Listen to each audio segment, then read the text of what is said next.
Good afternoon.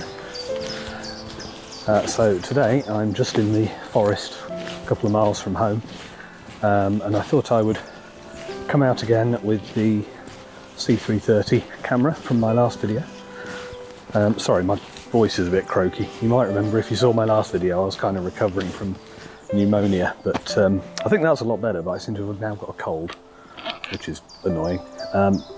Anyway, yes, I thought I would come out, try a different film, and this time I'm going to give Rollei Retro 400S a go. So I did a little bit of reading about this, and the background of it seems to be slightly up for discussion, and there's all sorts of rumours and theories about what the film really is, because Rollei themselves don't actually make it. Closest guess seems to be it's an aerial surveillance film made by, I think, Agfa. Anyway, it's black and white, and it's meant to be quite sensitive towards the infrared end of the spectrum, and the images are meant to be reasonably contrasty. So I thought it might be an interesting one to give a whirl with.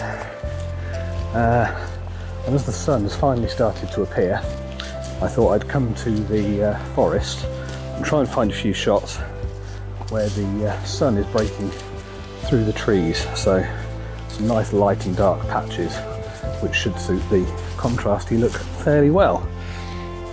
That's the idea anyway. So I'm just walking down here, back up a little bit and turn you around. So I quite like the look of this. Some nice shadows on the ground there where the sunlight's coming through. So I think this will do for the first shot.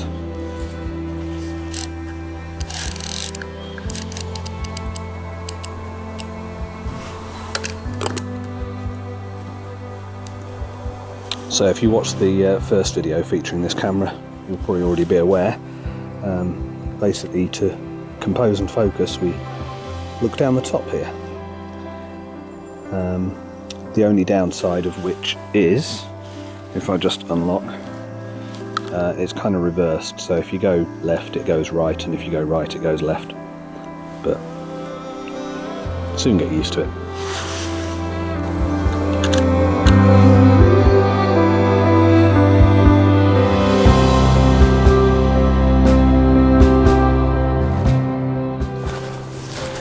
Right, I'm just going to wander back to the main path and head into the trees on the opposite side, which I'm slightly more familiar with. The sun's just disappeared behind a little bit of cloud, but I don't think it'll last.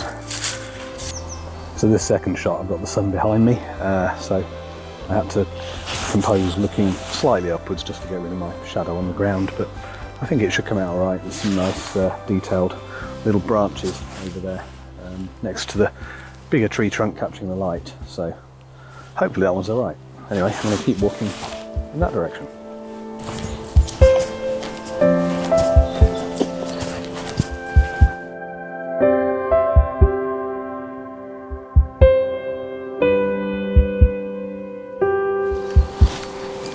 So I just remembered to do something I usually forget to do, which is look behind me.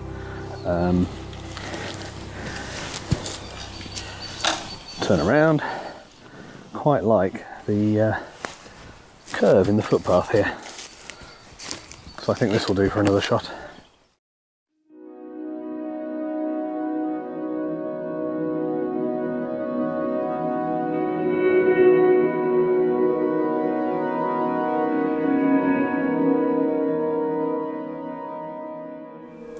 So I don't know how well it's turning out on this camera, but I just grabbed a shot of this sort of ivy covered tree here, because to eye it's standing out a lot more because it's in the sunlight from the surrounding other trees. So kind of hoping if this film is quite contrasty, there'll be a nice sort of difference between light and dark tones there. I'd like to find a slightly more attractive tree lit up by the sun somewhere. Hopefully there is one. Now something around here could work. These white Birch trees, are they? Who knows? Not very good at trees. Anyway. I wonder if a fairly simple, slightly abstract view through them like this would work. Kind of look like a barcode. This gnarly tree here is quite cool as well, but there's no sunlight on it. Maybe that doesn't matter. Maybe it'll stand out from the ones behind it anyway. So I think I might try 2 shots here. I'll do one of just the white trees and then something incorporating that.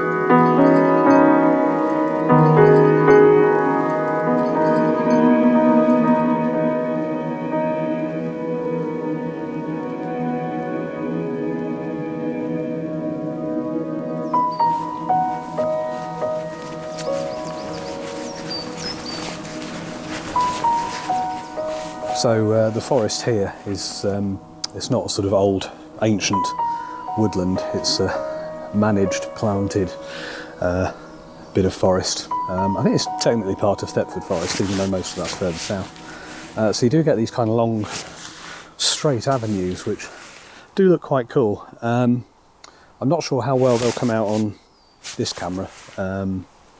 Certainly there's a little bit of light on one side down there, but I don't think that's quite enough to make a good shot, but I walked past dozens and dozens of these long lines because all the trees are planted that way. So keep an eye out for a shot that could work. Might need to stick the longer lens on. It just sort of compresses the distance a little bit better because this one on here that I've been using so far is equivalent to a 50mm on 35mm cameras. Anyway, right, keep walking that way and see what I can find.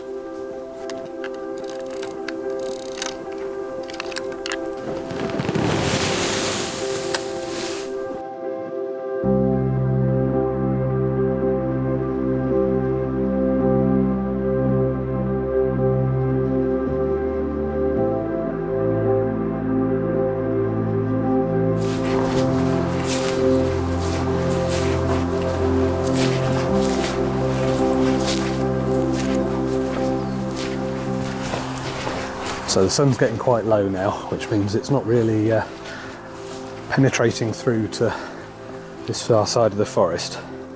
So I'm going to take the next path to the left up ahead, which loops back towards the car park. I think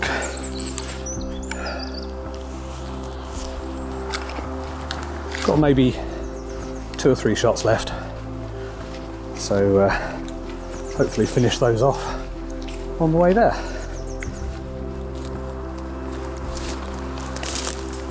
I mentioned earlier about these lines of trees. There is a little bit of sunlight just hitting the down the end there.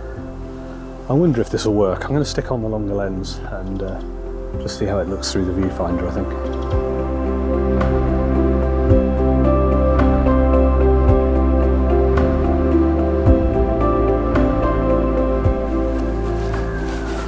Well, if I'm honest, I'm not entirely convinced that worked, but I took the shot anyway. Interesting to see. I think I'm probably going to get a smush of grey with a bright blob towards the end, but maybe it'll surprise me. Who knows? Right, nearly back at the left turn towards the car park. So hopefully there's another shot to find down here. I noticed when I was driving along, you can probably hear the traffic. There's some sort of orange leaves still attached to the trunks of, oh hello, where have I gone? Better. Yeah, some orange leaves still attached to some of the trunks of the trees, which might work. And I think possibly it'll want to be a fairly shallow depth of field just to help them stand out a little bit. But I think that's going to depend if I can find one that's catching the light. Right. I think I've possibly spotted a branch that's about to hit me in the face. Some of those orangey leaves catching the light I was mentioning a minute ago.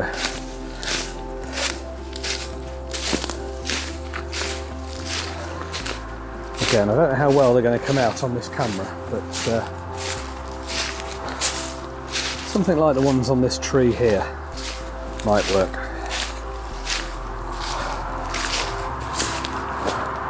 Because the trunk is catching the light nicely as well. So I think what I'll do is head backwards a bit,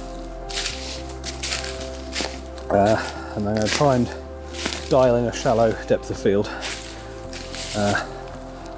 and hopefully they should stand out okay.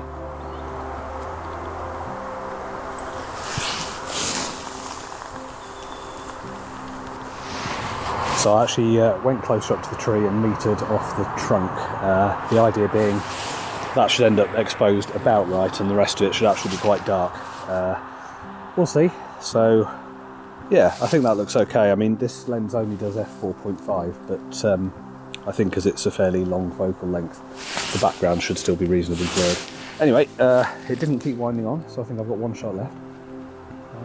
See what I can find.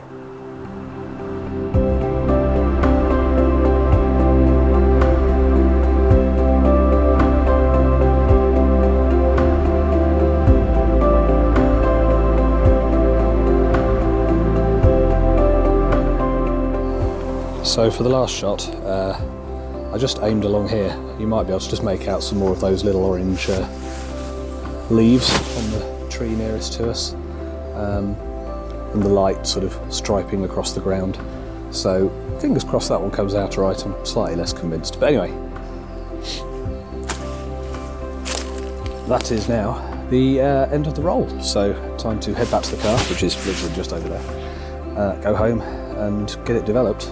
See what comes out. If the pictures come out, you'll see them soon.